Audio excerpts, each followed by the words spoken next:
யார் யாரையோ நம்புறீங்கல்ல, இன்னைக்கு ஒரு சான்ஸ். அங்கிள், ஆன்டி, தம்பி, தங்கச்சி, உங்களை பார்த்து ஒரு சான்ஸ் என் ஆண்டவரை கொடுங்க. என் ஆண்டவரை நம்புங்க.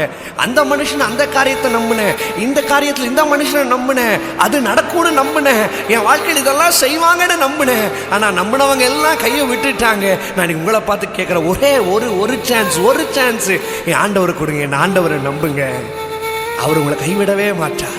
பஸ்ஸில் ஏறினா பஸ் டிரைவரை நம்புறீங்க, அவன் கொண்டு போய் சேர்த்திடுவான்ட்டு. ஃப்ளைட்டில் ஏறினா பைலட்டை நம்புறீங்க, அவன் கண்டிப்பாக போய் லேண்ட் பண்ணிடுவாங்கன்னு சொல்லிட்டு. பேங்க்குக்கு போய் நின்று அந்த மேனேஜர் எனக்கு லோன் தந்துடுவான்னு நம்புறீங்க, அவங்களெல்லாம் நம்புறீங்க. டே டு டே லைஃப்பில் திங்க் பண்ணி பாருங்க, ஒவ்வொரு நாளில் யாரையோ நம்புகிறோம். இன்னைக்கு ப்ளீஸ் ஒரு நாள், ஒரு டைம், இந்த டைமை ஆண்டவரை நம்புனீங்கன்னா ஆண்டவரை கைவிட மாட்டார். தம்பி, தங்கச்சி, இயேசு உன்னை கைவிட மாட்டார். அங்கிள், ஆன்டி, இயேசு உங்களை கைவிட மாட்டார். நீ எந்த பக்குவத்துக்குள்ள வரணும் தெரியுமா?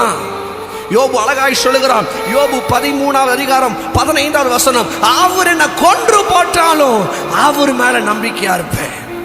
அந்த உங்ககிட்ட போய் சொல்றேன், ஆமா, அந்த நம்பிக்கைக்குள்ள வரணும்.